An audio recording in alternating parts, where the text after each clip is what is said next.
नमस्कार दोस्तों। आज हम बात करेंगे उस गौरवशाली वंश की जिसने न केवल सृष्टि की नींव रखी बल्कि हर युग में धर्म, संस्कृति, जल, विज्ञान, राजनीति और तपस्या का दीप जलाए रखा। हम बात कर रहे हैं कश्यप जाति की, जो सनातन परंपरा की आत्मा और ऋषि परंपरा का प्रकाश है। इस गौरवशाली कथा की शुरुआत होती है सृष्टिकर्ता ब्रह्मा जी के पौत्र और महर्षि मरीचि के तेजस्वी पुत्र महर्षि कश्यप से, जो न केवल एक महान तपस्वी थे बल्कि उन्हें सृष्टि का एक प्रमुख निर्माता भी माना जाता है, क्योंकि उनके माध्यम से अनेक प्रजाओं का जन्म हुआ और उन्होंने पृथ्वी पर विविध जातियों और वंशों की नींव रखी। महर्षि कश्यप ने प्रजापति दक्ष की 17 कन्याओं से विवाह किया और इन 17 पत्नियों से ही अलग अलग जातियों, वंशों और लोकों की उत्पत्ति हुई, जिनमें देवता, दैत्य, असुर, गंधर्व, यक्ष, नाग, पक्षी, पशु और मनुष्यों तक का समावेश था। यह दिखाता है कि महर्षि कश्यप की संतानों में पूरी सृष्टि समाई हुई थी। पत्नी कद्रु से नागों की उत्पत्ति हुई, जैसे कि शेषनाग, जो भगवान विष्णु के शैया रूप में प्रतिष्ठित है। वासुकी, जो समुद्र मंथन में मंदराचल पर्वत को लपेटने वाले नाग बने, और अनेक दिव्य नाग, जिन्होंने धरती के नीचे के लोकों से लेकर धर्म की सेवा तक हर स्थान पर अपनी भूमिका निभाई। पत्नी अदिति से उत्पन्न हुए आदित्य गण, जिनमें शामिल हैं सूर्यदेव, जो संपूर्ण ब्रह्मांड को जीवन देते हैं, इंद्रदेव, जो देवताओं के राजा है, वायुदेव, अग्निदेव और अन्य शक्तिशाली देवता, जिन्होंने त्रिलोक में धर्म, नीति और संतुलन बनाए रखने के लिए हर युग में भूमिका निभाई। पत्नी दिति से जन्मे हिरण्यकश्यप और हिरण्याक्ष, जो अत्यंत शक्तिशाली और तेजस्वी असुर थे, लेकिन उनमें से हिरण्यकश्यप ने जब अपने अहंकार में खुद को भगवान समझना शुरू किया और अपने ही भक्त पुत्र प्रहलाद पर अत्याचार किए, तब भगवान विष्णु ने नरसिंह अवतार लेकर संध्या समय खंभे में से प्रकट होकर बिना अस्त्र शस्त्र के उसे अपने नखों से समाप्त कर दिया और धर्म की स्थापना की। दूसरा असुर हिरण्याक्ष इतना बलशाली था कि उसने पूरी पृथ्वी को उठाकर गर्भोदक महासागर में छिपा दिया, जिसे बचाने के लिए भगवान विष्णु को वराह अवतार लेना पड़ा और उन्होंने अपने रक्षात्मक रूप में हिरण्याक्ष का वध कर पुनः पृथ्वी को स्थिर किया। कश्यप वंश की तेजस्विता यही नहीं रुकी।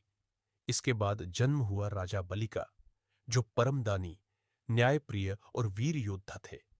उन्होंने अपने पराक्रम से तीनों लोकों पर विजय प्राप्त कर ली। लेकिन जब भगवान विष्णु वामन अवतार में उनके समक्ष एक ब्राह्मण बालक के रूप में आए और केवल 3 पग भूमि मांगी, तो राजा बलि ने वचन का पालन करते हुए अपना सब कुछ समर्पित कर दिया और भगवान ने उन्हें चिरंजीवी बनाकर पाताल लोक का अधिपति बना दिया। कश्यप जाति का जल से गहरा संबंध रहा है। इसका सर्वोत्तम उदाहरण है राजा भगीरथ, जो भगवान श्रीराम के पूर्वज थे और जिन्होंने वर्षों तक कठोर तप करके मां गंगा को स्वर्ग से पृथ्वी पर लाने का कार्य किया, ताकि उनके पूर्वजों को मोक्ष मिल सके और समस्त मानव जाति को शुद्ध जल का वरदान प्राप्त हो सके। महर्षि कश्यप का जम्मू कश्मीर क्षेत्र को बसाने में भी महत्वपूर्ण योगदान रहा है।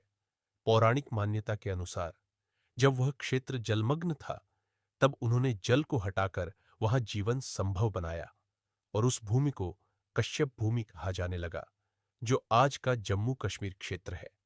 और इस कार्य के कारण उन्हें पर्यावरण संरक्षक और भूमि पुनर्निर्माता के रूप में भी सम्मान प्राप्त है। कश्यप वंश की शाखा में एक और महान संत हुए कालू बाबा डीमर, जो इतने ज्ञानी और तपस्वी थे कि उन्हें स्वयं नारद मुनि का गुरु कहा गया।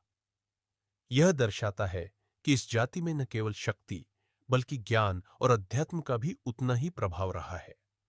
सत्य युग की एक और प्रेरणादायक घटना उस समय घटती है जब श्री राम अपने वनवास की यात्रा पर होते हैं और उन्हें गंगा पार करनी होती है। तब वह पहुंचते हैं श्रृंगवेरपुर, जहां के राजा निषादराज गुह होते हैं, जो कश्यप वंश की निषाद शाखा से आते हैं। निषादराज गुह और श्रीराम के बीच जो मित्रता थी, वह केवल एक राजा और अतिथि के बीच की नहीं थी। वह आत्मा और धर्म की सच्ची मित्रता थी। निषादराज ने श्रीराम के चरणों को अपने हाथों से धोया, उन्हें भोजन कराया और तब अपने नाविक से कहकर गंगा पार करवाने की विनती की। लेकिन केवट ने विनम्रता से कहा, हे प्रभु, आपके चरणों की धूल से तो पत्थर तक स्त्री बन जाते हैं। मेरी नाव तो लकड़ी की है। यदि वह स्त्री बन गई तो मेरा जीवन कैसे चलेगा? यह भाव न केवल भक्ति को दर्शाता है, बल्कि यह दिखाता है कि कश्यप वंश की निषाद शाखा में कितनी गहराई, श्रद्धा और तर्कशीलता थी। द्वापर युग में इसी वंश में जन्म हुआ एकलव्य का, जो एक महान धनुर्धर था और जिसने जंगल में बिना गुरु के, केवल गुरु द्रोणाचार्य की मिट्टी की मूर्ति के सामने अभ्यास करके अपराजेय विद्या प्राप्त की।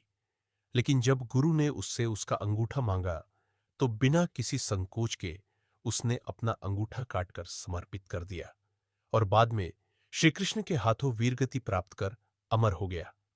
तो दोस्तों, कश्यप वंश का इतिहास केवल एक वंश की गाथा नहीं है, यह सनातन संस्कृति का मूल स्तंभ है। यह वंश सृष्टि निर्माण से लेकर जल संरक्षण, धर्म की रक्षा, सामाजिक समरसता, बलिदान और आध्यात्मिक ज्ञान का अद्वितीय संगम है। हर युग में इस जाति ने समाज को दिशा दी, संस्कृति को संरक्षित किया और धर्म की रक्षा में अग्रणी भूमिका निभाई। अगर आपको यह वीडियो पसंद आया हो तो इसे लाइक करें, शेयर करें और हमारे चैनल को सब्सक्राइब जरूर करें। कमेंट में बताएं कि आपको कश्यप जाति के इतिहास का कौन सा प्रसंग सबसे अधिक प्रेरणादायक लगा। जय सनातन धर्म, जय भारत, जय कश्यप वंश,